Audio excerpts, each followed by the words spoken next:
Carried.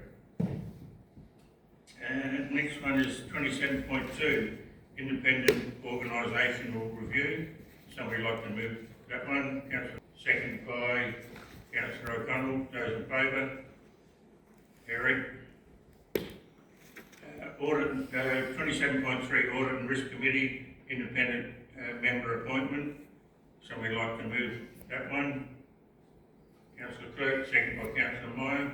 Those in favour? Thank you. 27.4, tender, program maintenance painting services. Somebody like to move that one? Councillor, by Councillor Hoyle. Those in favour? Carried. And 27.6, hygiene services tender. Somebody like to move that motion? Sorry? 27.5, hygiene services. Somebody like to move that? Councillor Hoyle, second by Councillor O'Connell. Those in favour? Carried. 27.6, Point PSU shed toilet addition. Somebody like to move? Councillor Clerk, second by Councillor Murdoch. Those in favour? Thank you. 27.7, Edithburgh Jetty dive stairs tender. Somebody like to move? Councillor O'Connell, second by Councillor Hoyle. Those in favour? Carried. 27.8, Balgowan Playground Project update. Somebody like to move that one? Councillor Johns, second by Councillor Clerk. Those in favour? Thank you. Carried. Okay, move on to motions on notice. We have Neil.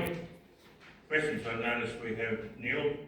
Are there any questions without notice? No, Neil.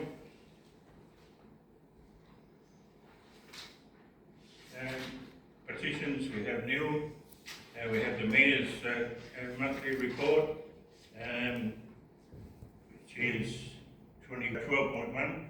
And somebody like to move that? Councillor Bittner, second by Councillor Hoyle. Those in favour? Carried.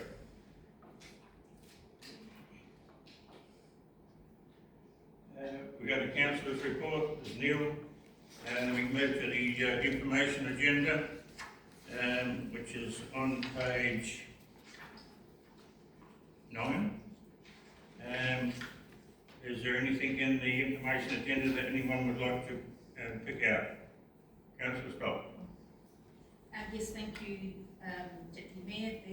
Just in the action list report 16.1, there was just an action item from our last meeting with regard to the notice of motion that I put forward and the Pine Point Road realignment. Some correspondence has been sent to DIP in relation to that, and I was just wondering if we could, the elected members could have a copy of that correspondence and it could be included in the information agenda for next meeting.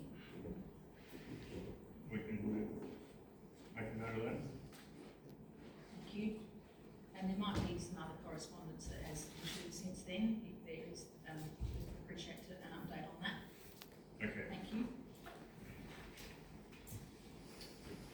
Right, anybody else got anything to bring out of the information agenda?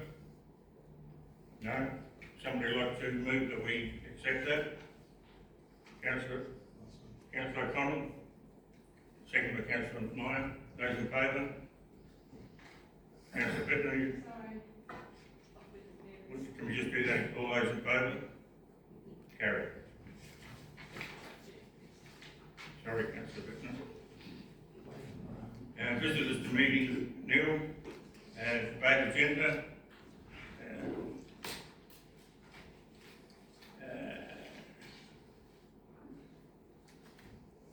We get into 22.1. The CEO, if you couldn't take anything out of this? The report is there, Acting Mayor. Norman Waterhouse completed an independent 270 review. We did have some clarifying questions from Councillor Meyer today, which I responded from Felice. We do need on a procedural matter those to deal with each recommendation 1, 2 and 3 separately, please. Alright. So, recommendation 1 is the council received a request for an internal review of a council decision dated 17th of October 2024, seeking a review of the council decision made at the council meeting held on the 10th of July 24. Resolution number 183/24. We have somebody, Councillor Fidner, who want to move that? Second by Councillor Clerk. Those in favour? Councillor Johns, you vote? We'll do it again. All those in favour? Carried. Now we go to recommendation 2. I won't read all of this. Hopefully everyone has read it or has got it in front of them. I'll just read the head. That council, in accordance with its PO 037 internal review of a council decision policy for the purpose of the review of the original decision notes. And you've got down there 4 paragraphs there. And would somebody like, Councillor Martin? Sorry, this is a big item tonight. I just want to wrap my head around this. What is this recommendation actually stating that we approve? I understand what's A, B, C, D, but in reality, what's the nuts and bolts of recommendation 2 for us to consider? I don't fully understand it myself, personally. So we're reconsidering the reports that form the basis of the decision making for the That's rates. 1. And then A, So the council reports and attachments, from the 22nd of May council meeting. correct? But then, so 7.2 draft annual business plan and budget from that same meeting. Yes. Yeah, it's been C. Wait, so this is basically us reconsidering everything that happened. Yes, that's correct, Councillor Martin. So all the reports to get to the point where council made the decision. So what it's saying is that we're reconsidering all the information that was considered at that time to get to the point where council made the decision on the rates. And that is where we made the decision on the point 2, is that correct? For the 17th of July? The adoption of the rates, yes. Okay. I think I understand now. Sorry to interrupt, but I just wanted to make sure I understood So it. Councillor Martin, the council needs to reconsider all the information that was given to them to get to that point, which has all been included in the reports and included in the attachments. So it's a procedural matter for the policy. Basically, we're going back, we're going to reconsider everything we considered on those nights and in those reports that we received. Excellent. Correct. Thank you. That's correct. You're not the only one that took some reading of that. No, that's a proceeding matter. I'm happy with that. Sorry, can I just ask a question as well? So are we moving recommendation 2 and then as a separate motion are we recommending, are we moving 3A or 3B or is it Correct. That's correct. moving? Okay. Everyone understanding what's going on? Councillor John, do it a bit. Yes, I guess I want to talk about the Norman Waterhouse situation, which may be yet to come. So I need some clarification there. So Are you talking about 3? yes, yeah. So We'll wait till it gets there. Is that right? come to All right. So somebody would, have we moved that number 2? Somebody like to move recommendation 2? Councillor O'Connell, second by Councillor Lyon. Those in favour? Carried. Okay. Going into recommendation 3A. So this is recommendation 3. 3. So the report is presented 2 options for council to consider, or consider something else. Oh, okay. So there's 2 recommendations we're giving you 2. The council, having reconsidered the original decision, upheld on the basis that it's lawful, as preferred option, or having considered and reconsidered the information, which is recommendation 1 and 2, that's just been passed determined that a different decision is the best or preferable decision on the basis of, and I couldn't include anything because We don't know. I don't know what that decision may or may not look like. And if that is the decision of the council, then we would need to come back as a motion on notice on something at the following meeting. So I hope that sort of clears that procedural side up for us. So, 3 now, we're moving. Well, this, we put 2 options Yeah. to councils on the basis of the report from Norman Waterhouse. Okay, so we need someone to move either 3A or 3B. Is that what you're saying? It's a matter for the council. Councillor O'Connor, We move option 3A, recommendation 3A. right? Do we have a second? Councillor Bittner. Right. Is there any discussion? Councillor Johns? Mr. Acting Mayor, I'm quite concerned, despite being one of the councillors that voted against the rate increase and so on, I'm also very mindful of the impost of council if we don't get this through. I'm very mindful of the complication of the impost, and it's certainly going to be not an easy decision, but it was made, the decision was made by certain councillors, and that was the casting vote of the mayor went through. But I'm also very mindful of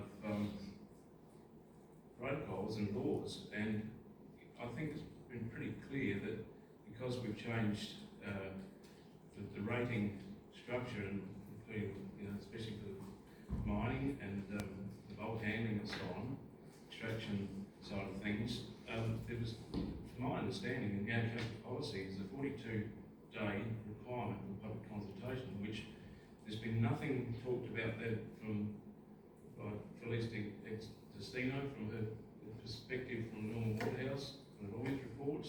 We've heard nothing. There's nothing to address that, and clearly, I'm aware that that's council policy, which is the Local Government Act, and we clearly, to carry on, we could be going to breach our policy. So there's some considerations there to be sorted through before we. But I need some documentation. There's nothing in that lawyer's report. Review, councillor. Councillor Knight did ask for some clarifying questions this morning, or yesterday, I think it was, Councillor Knight, yesterday. So I had Adele go back to Felice, the author of the report, again to clarify, and sent out this morning her response. And she said, for the avoidance of doubt, if you see the report, paragraph 11.1.1 concludes the decision was lawful. And then for the avoidance of doubt, the reason the decision was lawful was with respect to public consultation, and she's given the reasons, and they were emailed out to elected members today. So the decision is lawful, the consultation was met. Well, I need some documentation of that, and I'm going to try and. Where it came as an email. I've got that email, and I've read it, but I need some documentation. Nothing is mentioned about complying with the 6 weeks or 40-day, only because of that being put our consultation on a level 3, which is under the discretion of SDO, and there's been nothing mentioned of that in the lawyer's report. It just seems to be missing. Now, if we can have that clarified, Through you, there was clarified. there's nothing in that It was email clarified clarify by that. the report. There's nothing in that email to clarify that. I have not seen anything that pertains to that situation with that public consultation. On that basis, I find this very difficult to deal with. Councillor Laurie, you have your hand up. Yes, no one else wants to go next. I was going to ask some clarification on the email response that we got. Through you, Deputy Mayor, I did ask a question because, like I said, we got that report on our email last Wednesday. Council had it in April. And whether once we have to make a decision on it, I would hope that we would get this sort of, it's quite an important document, it's quite a, Section 270 review, we need to take that quite seriously, and I think it needs to be done like that, but getting it to us, so I needed to ask that clarification question. It was the first chance to get to it was yesterday, and in my email, I just wanted to get my head around. Okay, so in the report in 7.3.2, our solicitors have stated we must follow, point double I, follow the relevant steps set out as public consultation policy. So then I went back to the actual meeting, which was the July 2024 meeting, and found the community engagement plan was level 3 participate. Alright, so I go to the community engagement policy, which I'll put the link on there, and level 3 required a minimum of 6 weeks. So I can understand Councillor Johns' confusion there. So I appreciate that we've gone to get some more advice, and that's why I've asked for it. I couldn't find in the report where it addresses this requirement, and that's why we've got a response, and I appreciate the CEO and the staff following that up. So if we go to the response, it doesn't state in the response from the solicitor that a 6-week consultation is supposed to occur. And I'm sort of going, if it says we must comply with our policy, must is a very definitive term in the legislation, and we haven't followed our policy, and we've got confusion that we may have not followed our policy. I can understand the confusion from Councillor Johns. I have a similar confusion. I can't see in that report where it says that council followed the policy by doing 6 weeks consultation. I've seen other emails coming out, I'll put that to the side. I'm looking at my understanding of the person who's going to vote here tonight. So in that situation, I can't understand, and I'm very happy to be corrected because like I said it's a fairly involved thing. I got to this yesterday because of other commitments, and that's why I asked the question. So if I could overcome the fact that they're saying that we must do certain things in the legislation, and if we haven't, well then, how is that lawful? That's my question. As an analytical brain person that asks weird questions sometimes, that's my thinking, and my response to how I vote tonight will be based on that. I can't vote for 3A on its current basis or my current understanding. I've got a few other questions to ask, but if I could find out where it states that we had that 6 weeks consultation, and that's what the policy stated on that item in July 2024. If we haven't followed that, I would just go back to the last 2 Senate review we had, I don't know if it's before your time, Deputy Mayor, in relation to Black Point land sales, where the actual lawyers suggested a different outcome because we hadn't done something a certain way. So I don't want to find ourselves being challenged further up the chain if we can deal with it now. Can I ask the CEO? Please. I think you'll find the community engagement policy sets out standards, but also the minimum requirements, right, of the public consultation obligations, which we have met, which is what Felice is saying. I'm not the author of the report, okay? I thought that was fairly clear in her response that was given back out this morning. I'm certainly not criticising the CEO in this situation. I understand that we've got to get advice from people to deal with this. But I don't see where Felice has dealt with the question of the 6 weeks. So I'm not saying that she's done the wrong thing, but I can't see where it's been dealt with. Like I've asked a question, I can see where this is going tonight. I need to verify what the situation is so I can make a decision, and then if it gets challenged later, if I'm wrong, I'm wrong. I'll hand up for it. I do have other questions in relation to it, but that's my question in relation to the fact that it's been pointed out by members of the public as well as the Ratepayers Association. So I'm going to ask the question because we can make an informed decision.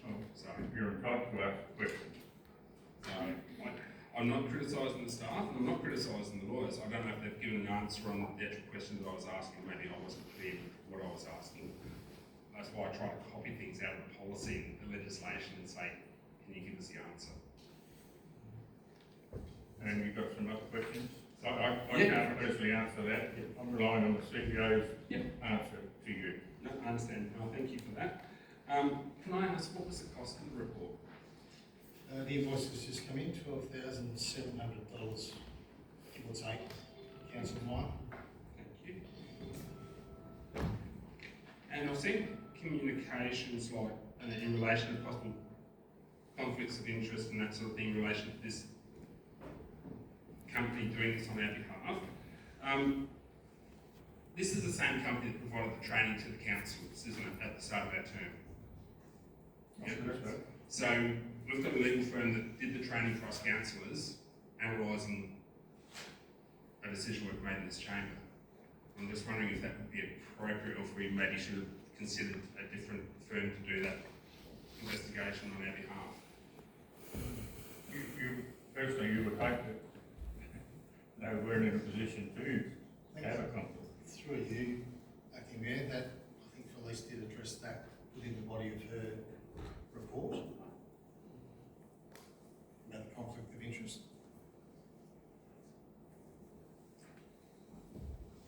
Yes, I did read that in the report. I just didn't know if it actually was as in-depth as maybe it could have been. Obviously, we got to deal with conflict of interest, and I know one's been declared to I've declared lot 37 since I've been a councillor, sort of thing. So I just wasn't sure if that was the case. I suppose the last question I did touch on, Deputy Mayor, is the report was dated the 28th of April.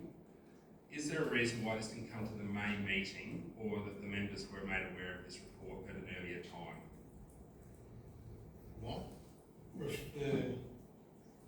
And the report Just from... through to a deal, because the report was sent back to the Ratepayers Association for comment and feedback, and we received nothing. Oh, okay, all right. So there was an opportunity to do that? Yes. Excellent. So the draft report came in. The draft report was sent by Adele. No, Through Felice, was it? Okay, that's right, my apologies, I didn't do that directly. To the Ratepayers Association for comment and feedback, and we received nothing. Otherwise, it would have come to the main meeting, Council. That was definitely my intention, but when we had no feedback, it pushed it into the June meeting. Awesome. Thanks very much. Thank you, Deputy Mayor. Do we have any other comments? Yeah. Councillor Scott? Thank you, Deputy Mayor. I've just got a similar concern that Councillor Meyer and Councillor Johns have raised, just with regard to the community engagement policies. I just don't think it's clear if we've got different levels of that policy, and yet Felice has suggested in her feedback that the minimum requirement is sufficient. So why do we have different levels of consultation if we don't actually have to adhere to them? So we haven't, I don't believe we've adhered to the level 3 consultation, which was the 6 weeks consultation. Only 4 weeks was consulted. So as Councillor Meyer has already mentioned, Felice did not address that specifically in her response. So she's broadly talked about community engagement policy, and she's indicated about meeting minimum requirements as being sufficient to meet legislation. But I would question why, as I said, why would we have different levels of community engagement policy if we don't have to adhere to them? So I would suggest that we need to get further clarification from Norman Waterhouse, which I find a bit frustrating, because obviously we've already spent $12,700, and they tend, in my opinion, lawyers tend to give a grey area type of response, so then that actually opens the door for further questioning and then further response from them. So we have to keep paying them to give us more advice. So we've already gone back a second time, and then we may need to go back a third time to actually drill down and get them to be very specific about this level 3 and the 6 weeks consultation with the community engagement policy. So my suggestion would be that if we haven't got this information to hand, and we haven't got it to hand this evening, that we're unable to vote on the matter. I feel like I'm unable to vote because I haven't got the full gambit of information to make a well-informed decision. Because as Councillor Nye said, if we make the wrong decision and we have, or it might not be the wrong decision, but a decision that isn't where we're found not to be complying, then this matter could be escalated further, which we would prefer not to. We prefer to deal with it at this level. So rather than make a decision without full information, my suggestion would be that the matter can't be voted on this evening.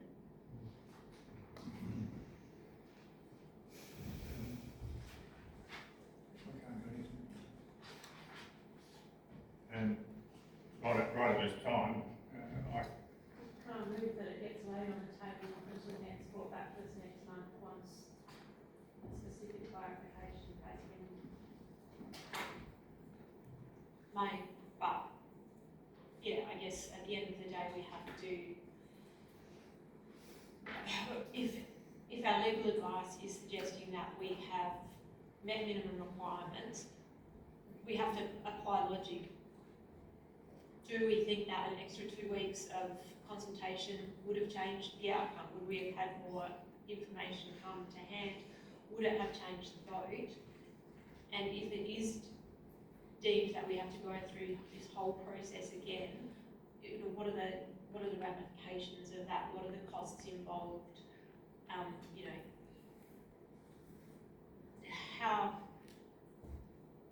How much more money is it going to cost us? How much more staff time is it going to cost us going through this process when, ironically, the whole point of the pressure being applied is to make us spend our money wisely.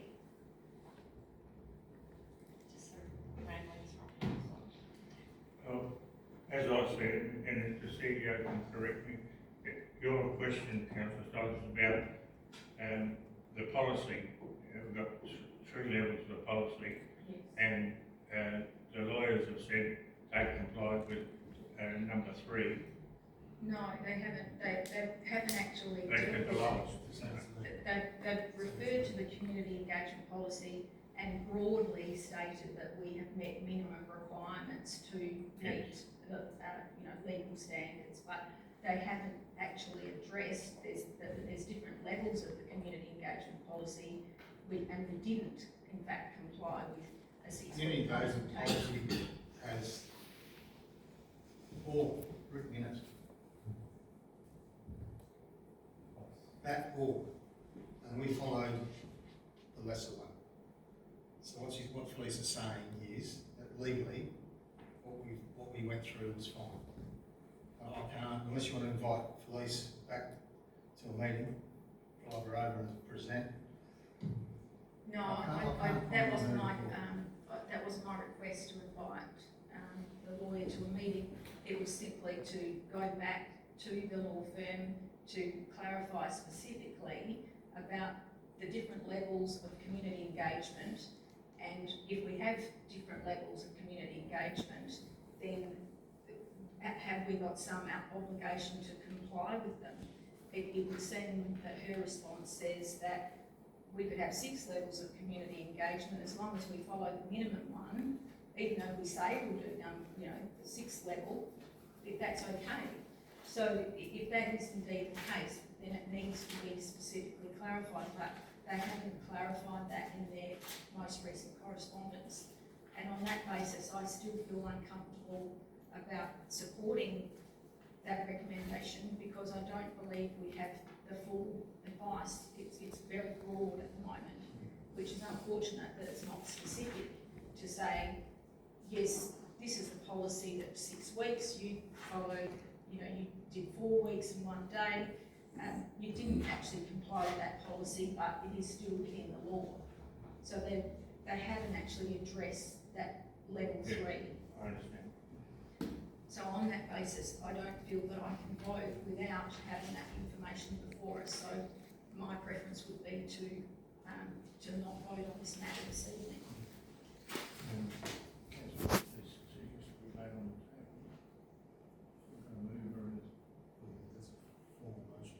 We have a We've got a motion, we've got a live motion. Yeah. To run on the table as a formal motion. Decide whether we need to move and second that and vote. So that one's done. You're happy? rambling, but yes, I move to lay it on the table until next month. Right. So that's the formal motion. That was it. She's moved and seconded that motion, I'm not sure councillor can. Did you, Someone else you moved or seconded that original motion? Laying on the table. Yeah. I'm happy to move to lay the matter on the table until next meeting. Okay. And seconded by councillor Hoyle. I No, you want to speak? just like to make a comment that council engaged a law firm just to get some surety on the footing of the decision. The law firm has advised that we operated within the guides. I'm pretty confident that the people sit around this room, none of them are lawyers. on that basis, I'm happy to vote in favour of the current recommendation 3A. I think getting any further clarity and understanding the wording, I reckon that's just personal preference. And Point of order, Mr. Mayor. I don't think it's, Point of order.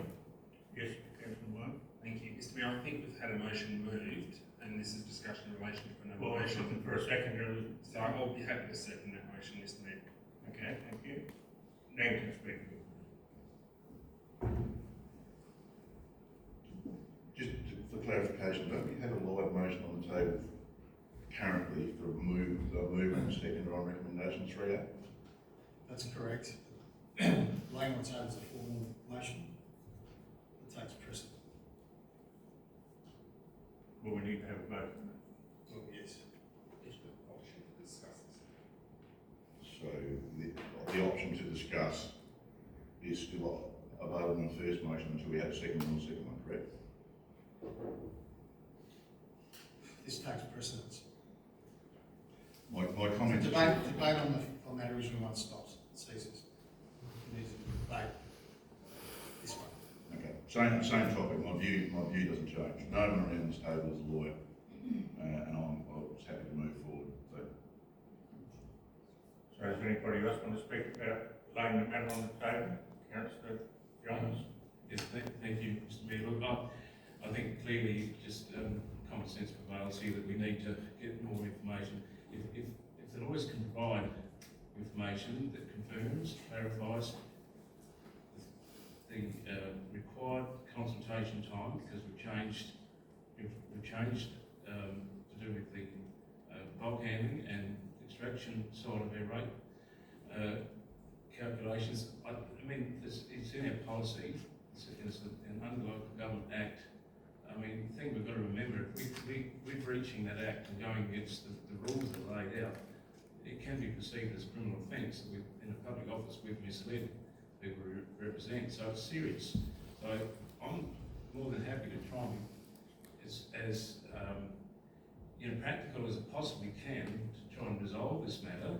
And I'm not going to dwell on that I was against the rates that were being put forward last year. I'm putting that aside. I'm just working with the due diligence here, which we have to do. And so, and whilst in due respect to Council Hall, we're not lawyers, but I do believe I can read and understand policy and acts and the rules. So I find that a bit derogatory, sort of intimating that we're not lawyers, but I do regard myself as reasonably intelligent when it comes to understanding procedure, rules, acts, and policy. So I think until I have something from the lawyers with CEO involved, that clearly impartial to support that the required minimum time, which is in the level 3, it needs to be clarified.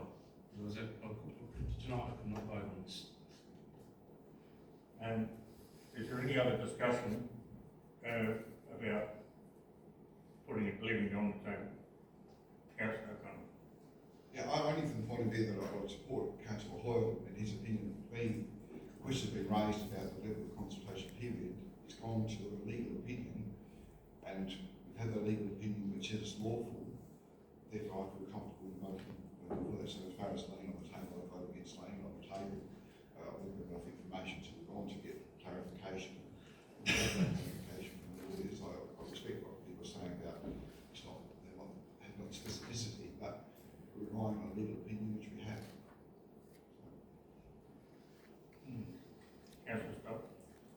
Just as the mover, I'm pleased to assume that I can have another say. Yes, of course.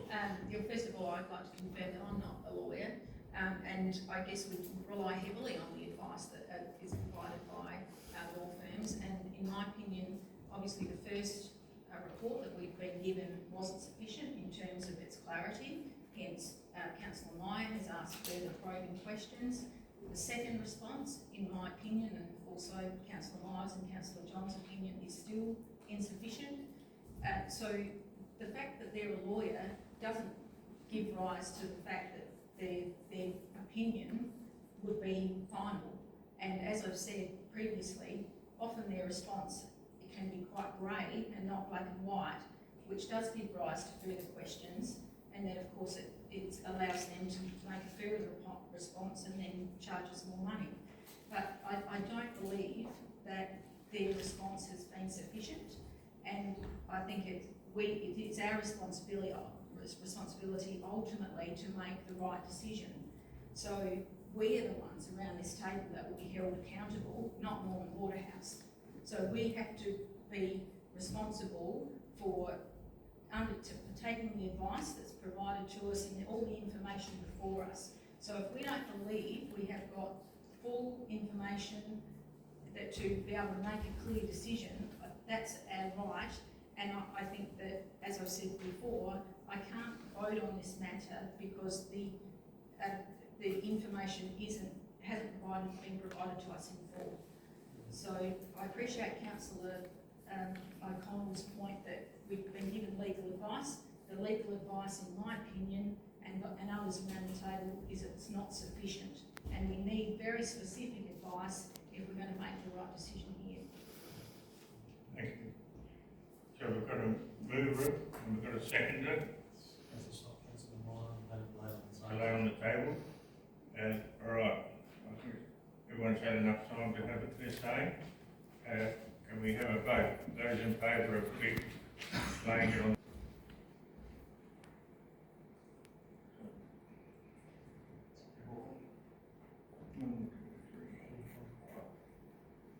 And those against? I guess carried, leaving it on the table. Call the division, please. Call for a division. Those in favour?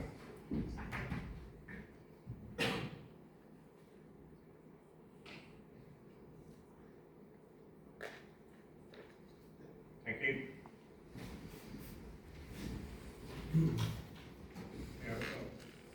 CEO, I'd like to ask a question on this matter. Does this come back when? Next meeting? Next meeting. Okay. All right, so we go to 21.2, which is proposed rating model. You have it in front of you. That council received the report and endorsed the rating model as presented for inclusion in the draft 25-26 annual business plan and budget for public consultation commencing Tuesday, the 17th of June, and concluding at the close of council ordinary meeting on the 9th of July 2025. Somebody like to move that recommendation? Councillor O'Connell, second by Councillor Moran. Those in favour? Just before we vote on, just a little errors, I suppose, going through it is probably correct. Things go to public, and it's only being with Andy and I. But page 19, in the table there, it says 20. Should we say 2025 to 26? It says 2025 265. So just a correction on that. Sorry, Councillor O'Connell. What's page? On page 19. Which is 109. 119, sorry.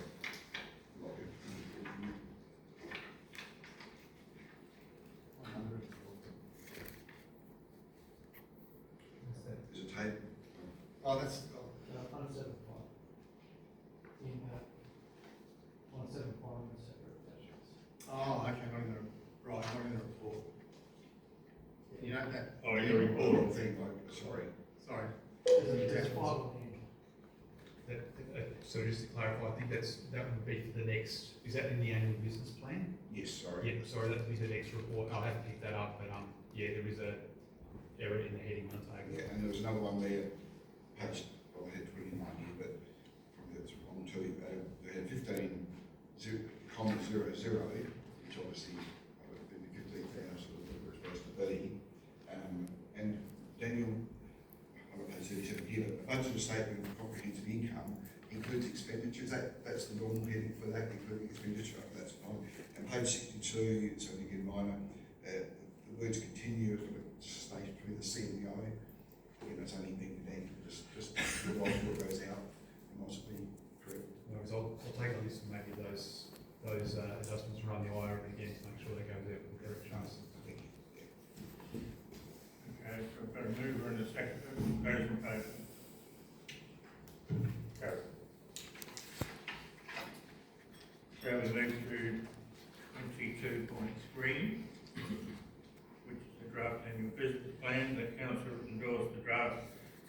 25-26 annual business plan and budget for public consultation commencing 17th of June 2025, concluding at the close of council's ordinary meeting on Wednesday, the 9th of July 2025. Somebody like to move that? Councillor Will, second by Councillor Clerk. Those in favour? Carried.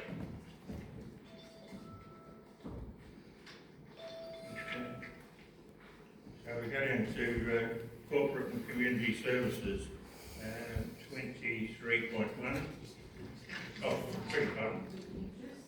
This is the item I have a conflict of interest, and I didn't indicate that I will, the way I remedy this is to leave the meeting and I won't vote on the matter. Thank you. Okay.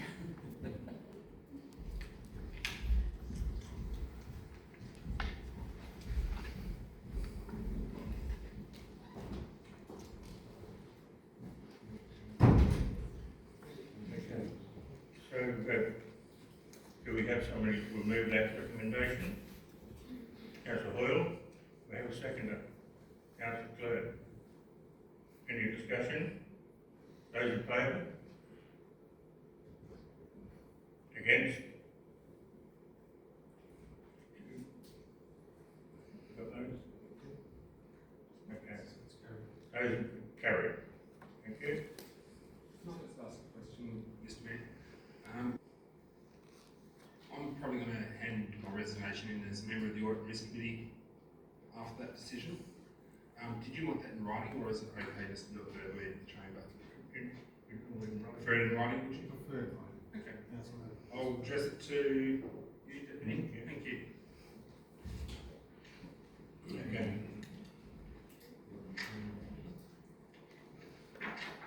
We'll do 23. I'll just get it, yeah. Oh. Got it.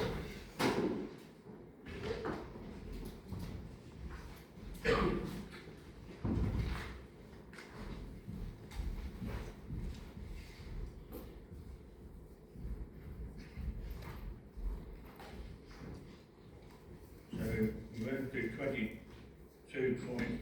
to 23.2.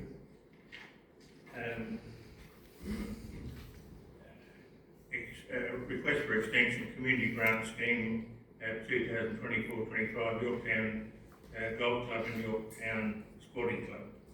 And I'm not going to read the whole recommendation, it should be in front of you that you've read. Do we have a mover?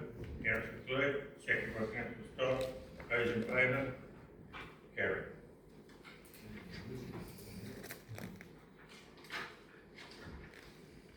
We go to 23.3, which is policy review, business enhancement program. The council endorsed the proposed update PO 184 business enhancement program policy as presented.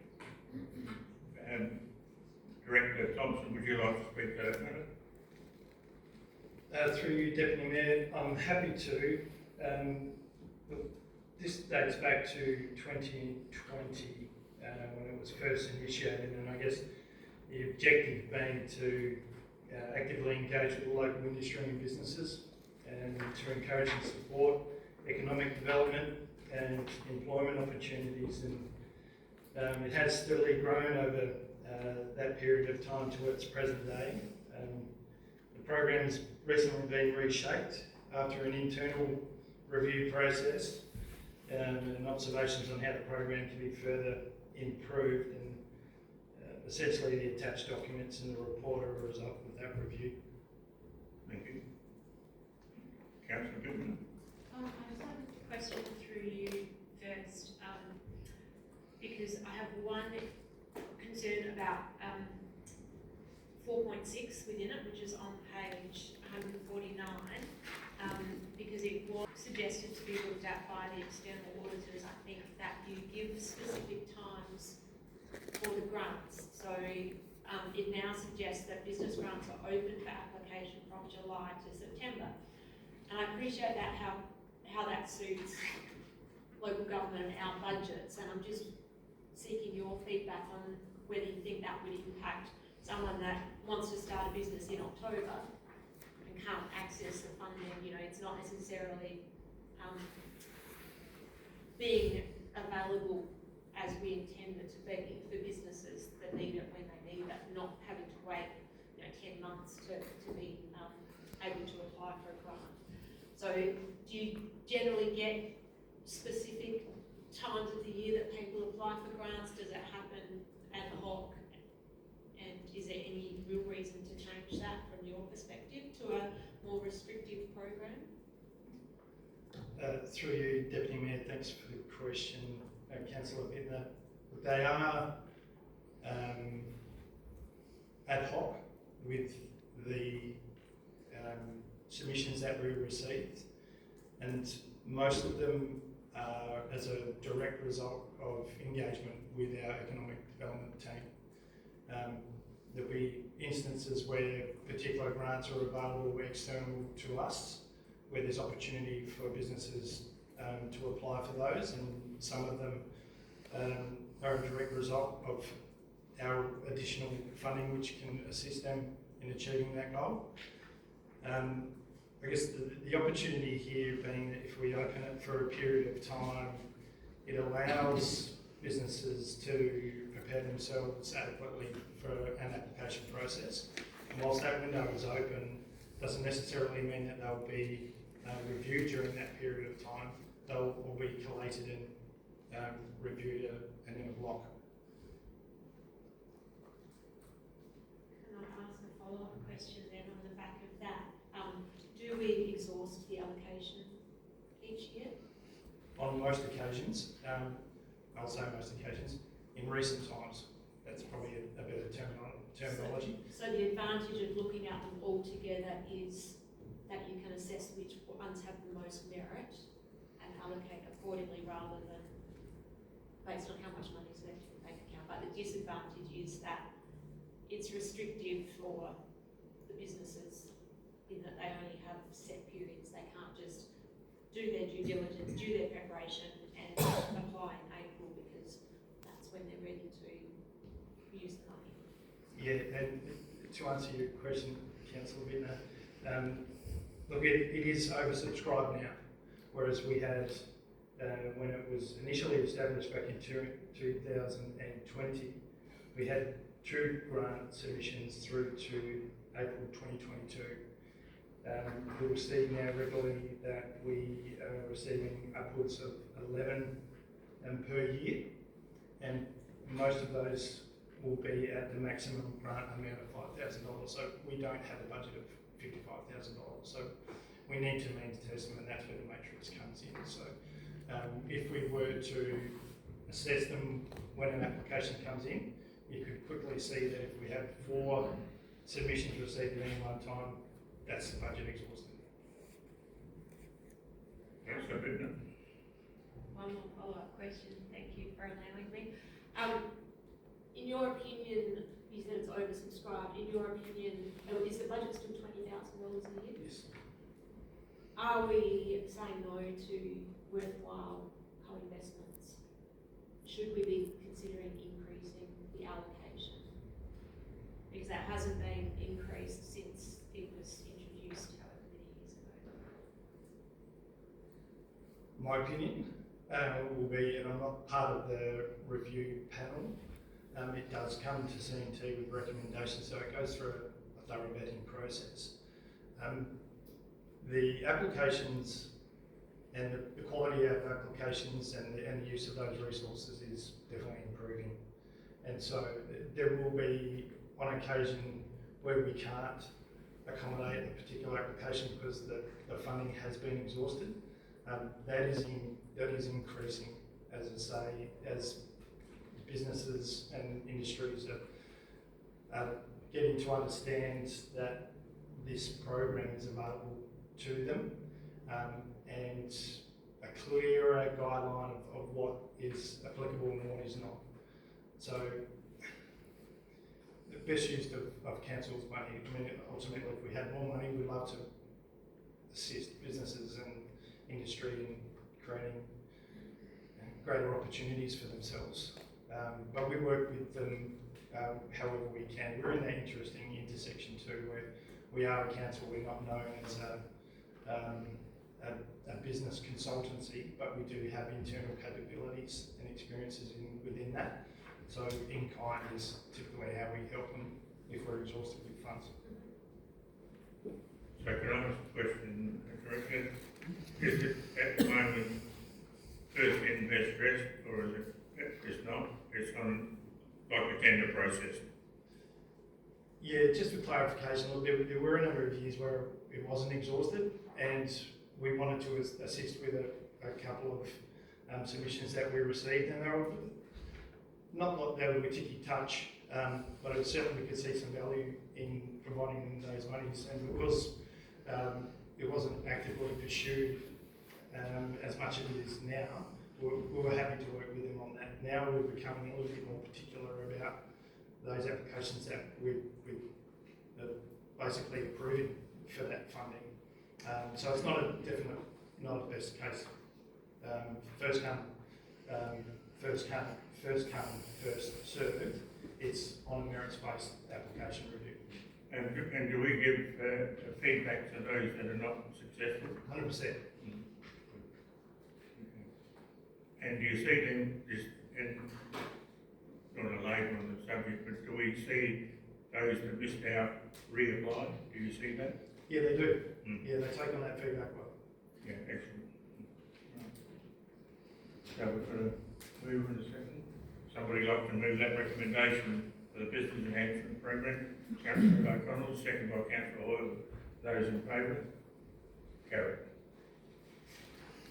Okay, 73.4, financial report. The council received the financial report and capital projects update report as at 31st of May 2025. Somebody like to move that report? Councillor Lyon, second by Councillor Hoyle. Councillor Stock. Yes, Karen, yes, go on. Yeah, through you, Mayor, just a question with regard to the Port Vic and Port Rickaby shade shelters. It indicates on the report that they haven't been started yet, but I believe they have some government funding attached to that where they should be completed by the 30th of June. So that timeframe's approaching. I'm just wondering how that's going and if there's anything we need to do to adjust the funding if we can't get them built in time. Maybe weather permitting and things like that. So through you, Mr. Mayor, I'll have to actually take that on notice in relation to the funding and those grant agreements if they are there and get back to you on that. Thank you. Thank you. So we're going to move in a second. Those in favour? Carried. And shall we go to 24.1 and assets and infrastructure services? Councillor Director Coppell, would you like to speak to that report? Only Deputy Mayor, but I'll take it as read and have to take questions. Thank you. Do we have a mover? Councillor Hoyle, second of Councillor Johns. Is there any questions for the Director? No, those in favour? Carried. Thank you. Okay, so we go to 25.1, development services. Director, would you like to comment on anything in your report? Thank you, Acting Mayor. Just briefly, the draft Dog Cat Management Plan was workshop council a couple of months ago. It's undergone its public consultation with two representations or submissions rather received. One was from the Dog Cat Management Board that consented to the draft plan with no further suggestions. One was in regards to cat management from the Conservation Council.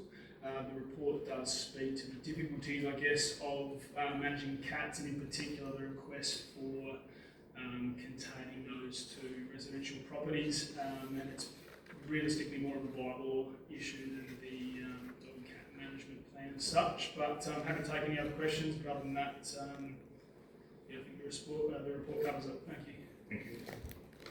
Do we have a mover on that recommendation? Councillor Meyer, seconded by Councillor Scott. Any discussion? Those in favour? Carries. We go to 25.2, access and advisory working party. The recommendation is before you. And we have a mover, Councillor Bittner, Councillor Boyle, seconder. Those in favour? Carried. Okay. Is there any general business? Councillor Meyer? Deputy Mayor, just a couple tonight. Your Peninsula Tourism, I understand there's been some pretty decent changes to what's happening with York Peninsula Tourism in relation to staffing and stuff. Is there anything that we can have brought back to us about what's happening with York Peninsula Tourism at the moment? Through you, Deputy Mayor, I've asked, just coming back last week, I've asked Perry to provide you all with an update on where it's at and where it's heading. So, Ben, could you take that on notice to get that out to the elected members, please, ASAP, or is there anything you can add here? No, other than, yeah, absolutely, I can commit to doing that. We've been following up with YP Tourism. I know Jess has wound back her engagement within YP Tourism now, so we're just getting to where we can get this information from, some clarity on where it's stepping through. I understand that she's actually resigned as at the end of this month. Yeah, she's still in that transition period where she's got at least a day a week handover. She was staying, but I think she's finished up, this last I heard, but the information hasn't been flowing. She's finishing up or finished? I thought she had possibly finished. Yeah, and This is what I heard, but like Ben said, the information hasn't been flowing. if we can get that as an information report, so that's a very important thing, I think, for the community to get an understanding. If there's changes, we need to know what's happening as one of the sponsors of York Peninsula Tourism. We need to, because of our engagement and our role with York Peninsula Tourism. I think the director will get it out to us all. We'll do an Information report would be awesome. So I think it's public information that everyone will know. Yeah, I think when I had, although it's been changed a little bit by the recent storm, was the Marine Bay boat ramp. I've been approached by a few people in relation to how the build up on sand and so forth, and it looks like there's a couple of tricks there. I don't know if they're used for measuring changes in height of the onshore drift of the sand and so forth, because on one side of the boat ramp now, I'd say it's a foot, even before the storm came in. It's actually a foot with a heap of seaweed on top, but it looks like council was doing rack removal. I understand it was being done by the current part, now it's been done by another person. Are we able to get, say, next month, an update as to the function of the boat ramp and how it's going, and if there's any concerns? Or so I think we did have, like Goldie was doing with the Black Point boat ramp after that was done as well, to have more heights and done. Is there anything to come back to us? Councillor Meyer requested the same of Andre and Ian last week, so that should be coming very soon. Where it's at and what's under review has been out, and engagement with a number of people in the community as well, but predominantly Ian and Andre will be dealing with that one. Getting some communication about that, and people complain about injuries and damaged boats and things like that. So if we could get an update as an information report, that would be awesome. Thank you. That's it for me tonight. Thank you. Thank you. All right, so we move to confidential and just have to ask the gallery and somebody like to move in section 90, Councillor Hoyle, second by Councillor O'Connell. Those in favour?